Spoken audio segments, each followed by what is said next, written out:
इसके अंदर मैं आपको यकीनी तौर पे बता रहा हूं, मैं आपको दोबारा मिलूंगा इंशाल्लाह और मैं आपको बताऊंगा इसके अंदर पूरा केजरीवाल का हाथ है।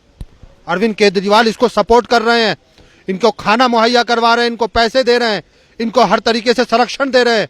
जब जाके ये लोग बैठे हैं, इनको मालूम है कि हम लोग कुछ कर तो सकते नहीं, बस सरकार के खिलाफ इलेक्शन तक ऐसी हवा बनाई जाए, ऐसी हवा दिल्ली के अंदर बना दी जाए कि लोगों को ये लगने लगे कि भारतीय जनता पार्टी मुसलमानों के साथ गलत कर रही है। हम लोग भी पहले यही सोचते थे कि ये केजरीवाल जो है राजनीति बदलने आया है, ये कुछ अच्छा करने आया है, लेकिन इसका लालच और इसकी महत्वाकांक्षा और इसकी तानाशाही देखकर हम लोगों ने भी इससे किनारा किया और इसी तरीके से तमाम तर लोग इससे किनारा करते जाएंगे और हालात ये बनेंगे इसका दिल्ली से नामो निशान तक गायब हो जाएगा। इस इलेक्शन के बाद आप देख लेंगे कि इस तरह के लोग, कांग्रेस की भी पार्टियां सब गायब हो जाएंगी इंशाल्लाह। तो ये हालात बनाए जा रहे हैं हिंदुस्तान के अंदर, हिंदुस्तान का शीर्ष झुकाने के लिए पूरी दुनिया के सामने।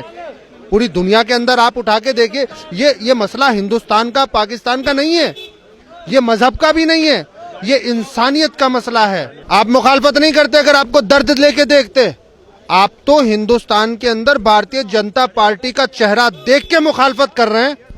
आप उन बहनों का चेहरा देख के, उन बेटों का चेहरा देख के, जिन्होंने अपनी माँ के साथ जिना होते हुए अपनी आंखों से देखा है पाकिस्तान में, जिन्होंने अपनी बहन का जिना देखा है, जिन्होंने जुल्म सहे हैं, अगर आप उनका चेहरा देख के हुकूमत से बात करते तो आपको सीए से प्यार हो जाता, आपको एनआरसी आपको अच्छी लगने लगती, आप कहते कि हमारा रजिस्ट्रेशन होना चाहिए हिंदुस्तान के अंदर। कल को हमसे कोई पूछे आप कहाँ के हो, हम बताएं फख्र से कि हम हिंदुस्तानी हैं, हिंदुस्तान के रजिस्ट्रों में हमारा नाम है। अगर ऐसा कोई स्कीम हिंदुस्तान की हुकूमत लेके आती है तो ये बहुत अच्छी चीज है, ये बुरी चीज नहीं है। मेरी दुकान है तिलक नगर के अंदर, वहाँ बहुत सारे सरदार जो है अफगानिस्तान से आए हुए हैं। मैं मिला उन लोगों से, मैंने बिल्कुल रूबरू होकर उनसे गुफ्तगू की है, मुझे मालूम है उनका दर्द। अगर आप दर्द सुनेंगे तो आपको एहसास होगा ना। आप तो सिर्फ कांग्रेस के पहलवानों की तरह बात कर रहे हैं, उनके पहलवान बिल्कुल अखाड़े के पहलवानों की तरह बात कर रहे हैं कि ये किसी के बाप से नहीं डरेगा, ये नहीं करे। डरा कौन रहा है?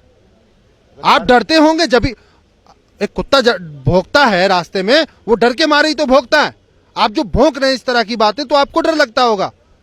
और कोई इस तरह की बात है ही नहीं कि डर की या डराने की गृह मंत्री की तरफ से या मोदी की तरफ से। अभी 6 साल हो गए हुकूमत को, किसको निकाल दिया? किसकी मस्जिद के अंदर आके अजान रोक दी? किसकी नमाज रोक दी? और हम तो हुकूमत के साथ उस वक्त तक खड़े रहेंगे, हिंदुस्तान की हुकूमत के साथ उस वक्त तक खड़े रहेंगे इंशाअल्लाह, जब तक हिंदुस्तान के नहीं पूरी दुनिया का सूरज गुरूब नहीं हो जाता।